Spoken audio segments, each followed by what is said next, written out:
மிதுன ராசி சாதாரணமாக ஒருத்தர்கிட்ட பேசும்போது கூட அந்த ஒவ்வொரு வார்த்தைக்குமே ஒரு புத்திசாலித்தனம் இருக்கும், ஒரு அர்த்தம் இருக்கும். பொதுவாகவே இந்த மிதுன ராசி என்பர்கள் ரொம்ப ஒரு டேலண்ட் பர்சன் அப்படின்னே சொல்லலாம். பறவைகள் வானத்தில் பறக்கிறதுக்கு காரணம் அதோடைய இறக்கை இல்லை, பறக்க வேண்டுங்கிற அதோடைய தன்னம்பிக்கை. அதை போல தான் நம்மளுடைய மிதுன ராசி என்பர்களும் இவங்களுடைய வெற்றிக்கு காரணம் அதிர்ஷ்டம் அல்ல, கற்றுக்கொள்ளணுங்கிற ஒரு ஆர்வமும் ஒரு வேகமும் தான் இவங்களுக்கு மிகப்பெரிய சாதனையாளராக மாற்றும். அதே நேரத்தில் அதில் ஒரு தீராத ஆர்வம் இருக்கும் பார்த்தீங்களா, அதுதான் நம்மளுடைய மிதுனராசி என்பர்களுடைய வெற்றிக்கு காரணம் அப்படின்னே சொல்லலாம். உண்மையை சொல்லப்போனால் இந்த மிதுனராசி என்பர்கள் உலகத்தில் எல்லாரும் ஒரே விஷயத்தை யோசிப்பாங்க. ஆனால் மிதுனராசி என்பர்கள் மட்டும் ஒரு விஷயத்தை 10 விதமாக யோசிப்பாங்க. அந்த மாதிரி ஒரு டேலண்ட் பர்சன் தான் இந்த மிதுனராசி என்பர்கள். சில நேரம் மனசில் ஒரு டிவி சேனல் மாதிரி அடுத்தடுத்து சேனலை மாற்றிக்கிட்டே இருப்பாங்க. ஆனால் அந்த ரிமோட் யாருக்கிட்ட இருக்குதோ அதற்கு தகுந்த மாதிரி தான் இவங்க செயல்படுவாங்க அப்படின்னு சொல்லலாம். ஆனால் இந்த மிதுனராசி என்பர்களுடைய பலமே அதுதான். ஏன்னா புதுசாக நிறைய விஷயங்களை கற்றுக்கொள்ளக்கூடிய ஒரு நபர்கள் தான் இந்த மிதுனராசி என்பர்கள். இவங்களுடைய மூளை எப்பவுமே பார்த்திங்கன்னா அப்படியே ஃப்ரெஷ்ஷாக இருக்கும். புது விஷயத்தை நோக்கி கற்றுக்கணுங்கிற ஒரு ஆர்வம் எப்பவுமே இருக்கும் அப்படின்னு சொல்லலாம்.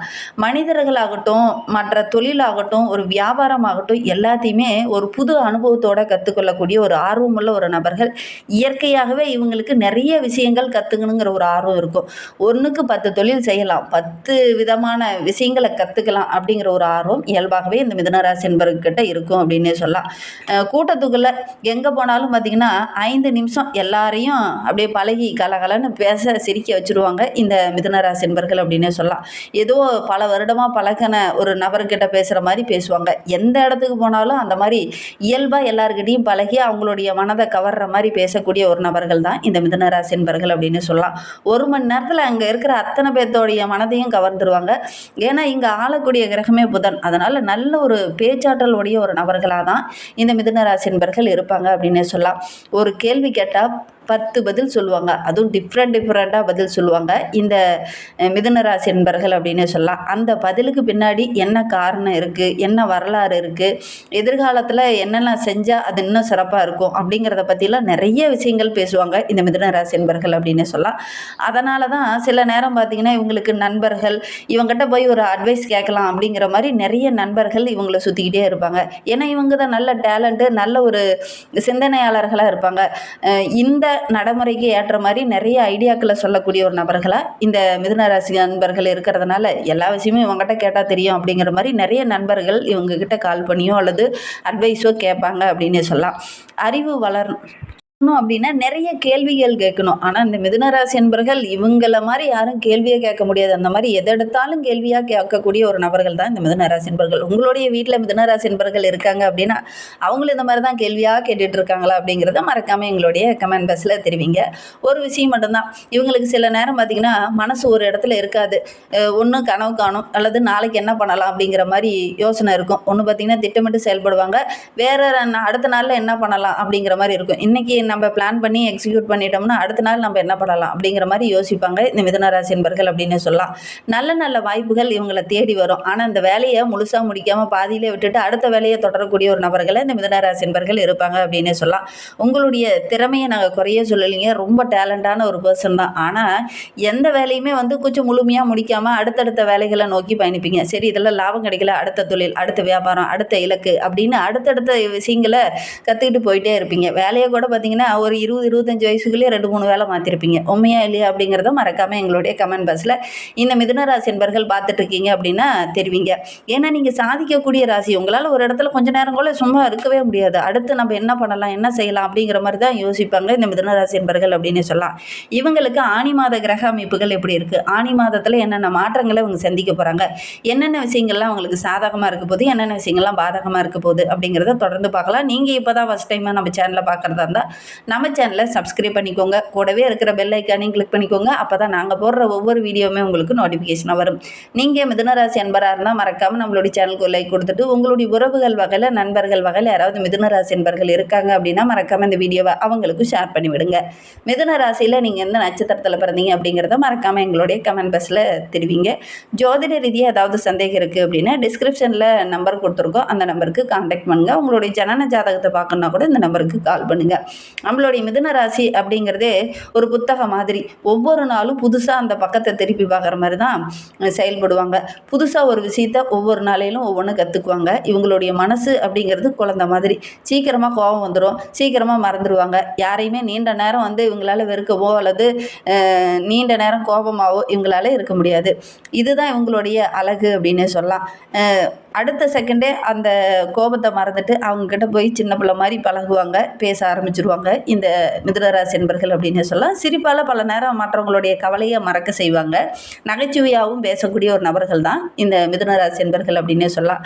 வாழ்க்கையில் சில நேரம் பார்த்திங்கன்னா இவங்க புரிஞ்சிக்க மாட்டாங்க. ஏன் இவன் இவ்வளோ மாறிட்டாங்களே அப்படிங்கிற மாதிரி மற்றவங்க யோசிப்பாங்க. ஏன்னா நீங்கள் இது நாளுக்கு நாள் புதுசாக நிறைய விஷயங்களை கற்றுக்கிறதுனால பெரும்பாலும் பார்த்திங்கன்னா அடுத்தடுத்து லெவலுக்கு போகிறதுனால நிறைய விஷயங்கள் நிறைய மக்களை பார்ப்பீங்க. அதனால் பார்த்திங்கன்னா ஒரு சிலர் மனதில் பார்த்திங்கன்னா நம்ம இவ்வளோ நெருங்கி பழகணும், அவன் பார்த்தியும் நம்மளை மறந்துட்டான் அப்படிங்கிற மாதிரி ஒரு யோசனை பெரும்பாலான நபர்கள் உங்களை சுற்றி இருக்கிறவங்களாலே அது ஏற்படும் அப்படின்னே சொல்லலாம். இந்த மாதிரி ஏதாவது நீங்கள் அனுபவங்களை அனுபவிச்சிருக்கீங்களா அப்படிங்கிறத மறக்காமல் எங்களுடைய கமெண்ட் பாக்ஸில் தெரிவிங்க. புதுசாக கற்றுக்கிறதுனால நிறைய வித்தியாசங்கள் உங்கள்கிட்ட இருக்கும் அப்படின்னே சொல்லலாம். சரி, இவங்களுக்கு இந்த ஆனி மாத கிரக அமைப்புகள் எப்படி இருக்குது அப்படிங்கிறத பார்க்கலாம். இந்த ஆனி மாத கிரக நிலையை வைத்து ஆராய்ந்து பார்க்கும்போது நம்மளுடைய மிதுன ராசிக்கு மாத தொடக்கத்திலேயே உங்களுடைய ராசிநாதன் புதன் ராசியிலேயே செஞ்சிருக்கிறார். அவரோடு சகாய ஸ்தானாதிபதி என்று சொல்லக்கூடிய சூரியனும் இணைந்து புத ஆதித்ய யோகம் ஏற்படுறதுனால இதுவரை உங்களுடைய ராசியில் குரு பகவான் இருந்து 2ஆம் இடத்துல உச்சம் பெற்று அமர்ந்திருக்கிறதுனால தனஸ்தானத்தில் குரு உச்சம் பெறுவதனால தனவரவு ஓரளவுக்கு சிறப்பாக இருந்திருக்கும் இந்த மிதுன ராசிக்கு அப்படின்னே சொல்லலாம். அதே மாதிரி தனத்தில் குரு உச்சம் பெறுவதனால தனவரவு கடந்த ஒரு ஆண்டுகளாகவே ஓரளவுக்கு சிறப்பாக இருக்கும். கடன் வாங்க வேண்டிய ஒரு சில தொல்லை இல்லாமல் இருந்திருக்கும். ஆனால் உங்களுடைய ராசிக்கு 2ஆம் இடத்துல உச்சம் பெற்று குரு பகவான் அமர்ந்திருக்கிறதுனால தனஸ்தானத்தில் குரு உச்சம் பெறுவது தன ஓரளவுக்கு சிறப்பாக கிடைக்கக்கூடிய ஒரு யோகமான கிரக அமைப்பு இந்த மிதுன ராசிக்கு அப்படின்னே சொல்லலாம்.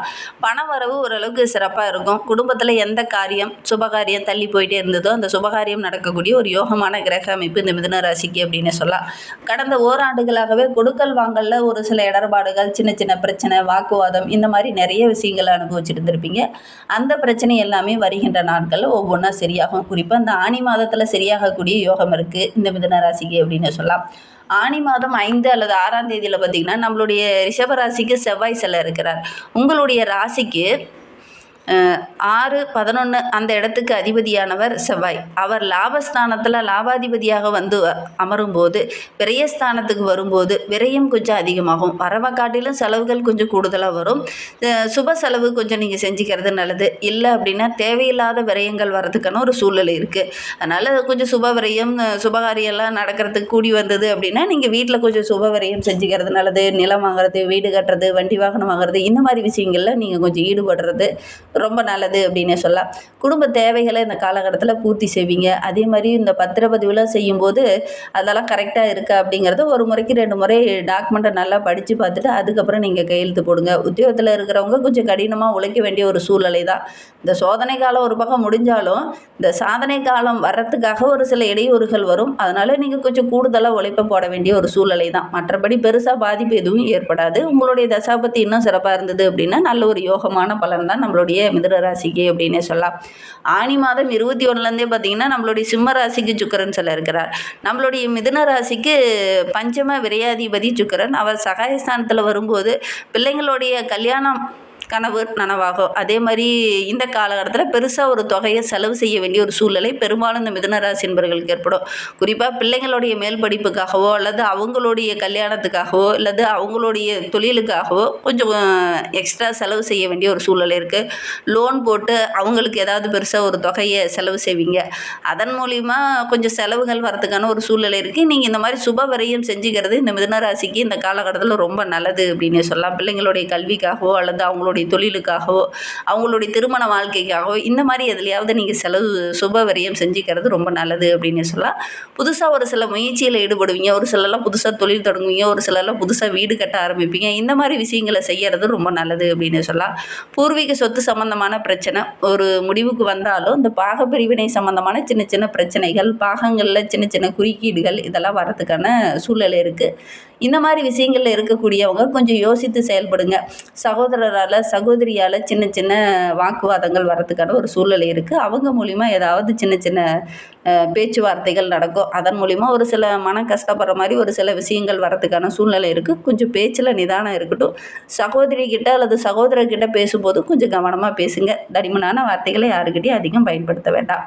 ஆனி மாதம் 31க்கு அப்புறம் பார்த்திங்கன்னா, மீன ராசியில் சஞ்சரிக்கக்கூடிய சனி பகவான் வக்ரகம் பெற்று அமரும்போது நம்மளுடைய மிதுன ராசிக்கு அஷ்டமாதிபதி பாக்கியஸ்தானத்தில் வரும்போது வக்ரக காலத்தில் நிறைய நன்மைகள் கிடைக்கும். நம்மளுடைய மிதுன ராசிக்கு சில சமயம் ஒரு இனம் புரியாத மனதுக்குள்ளே கவலை இருந்தாலும் அந்த கவலையை வெல்ற அளவுக்கு குரு பகவான் சனி பகவானோடு இணைந்திருக்கிறார். அதனால் குருவுடைய பார்வை அங்கே இருக்கும்போது பெரிய அளவுக்கு பாதிப்பு நம்மளுடைய மிதுன ராசிக்கு ஏற்படாது. நம்மளுடைய மிதுன ராசிக்கு 4, 7, 12 இந்த 3 இடத்துக்கும் அதிபதி சனி பகவான். அவருடைய பார்வை அங்கு படும்போது தாயாரோட உடல் ஆரோக்கியத்தில் இருந்த அந்த பிரச்சனைகள், அதனால் சில சில இன்னல்களை சந்திச்சிட்டு இருந்த நம்மளுடைய மிதுன ராசிக்கு அந்த பிரச்சனைகள் எல்லாமே ஓரளவுக்கு சரியாகும் அப்படின்னே சொல்லலாம். வீடு கட்டி அது பாதியிலேயே ஒரு சிலர்லாம் நிறுத்திருப்பீங்க. அந்த வீட்டு வேலையை மீண்டும் தொடர்றதுக்கான வாய்ப்புகள் அமையும் அப்படின்னே சொல்லலாம். உடன் பிறந்தவங்களுக்கு வாழ்க்கை துணை அமையறதுக்கான வாய்ப்புகள் இந்த மிதுன ராசிக்கு இருக்குது. உடன் பிறந்தவங்களுக்கு ரொம்ப நாளாக ஒரு ஆணாக இருக்கட்டும் பெண்ணாக இருக்கட்டும் அவங்களுக்காக ரொம்ப நாளாக வரன் தேடிட்டு இருக்கவங்களுக்கு இந்த காலகட்டத்தில் நல்ல ஒரு வரன் அமையக்கூடிய யோகம் இருக்குது. வெளியில் எங்கேயாவது பயணம் போவீங்க. அந்த பயணங்கள் உங்களுக்கு மகிழ்ச்சிகரமாக இருக்கும். அதுவும் ரொம்ப ஒரு பழமையான ஆன்மீக தலங்களுக்கெல்லாம் சென்று வரத்துக்கான ஒரு யோகம் இந்த மிதுன ராசிக்கு இருக்குது. நீங்கள் அப்படி எங்கேயாவது இந்த ஆனி மாதத்தில் ரொம்ப பழமையான ஆன்மீக தலங்களுக்கு சென்று இருந்தீங்க அப்படின்னா மறக்காமல் எங்களுடைய கமெண்ட் பாக்ஸில் தெரிவிங்க. பொது வாழ்வில் இருக்கக்கூடிய மிதுன ராசிக்கு இந்த காலகட்டம் ரொம்ப சிறப்பாக இருக்குது. வியாபாரம் தொழில் செஞ்சுட்டு இருக்கிறவங்களுக்கு நல்ல வருமானம், உத்தியோகத்தில் இருக்கிறவங்களுக்கு சின்ன சின்ன தடைகள் பிரச்சனைகள் பதவி உயர்வில் கூட சின்ன சின்ன இடைஞ்சல்கள் வரதுக்கான சூழ்நிலை இருக்குது. கவனமாக இருங்க. புதன்கிழமையில் பெருமாள் வழிபாடு செய்யுங்க. நல்ல மாற்றத்தை எதிர்பார்க்கலாம்.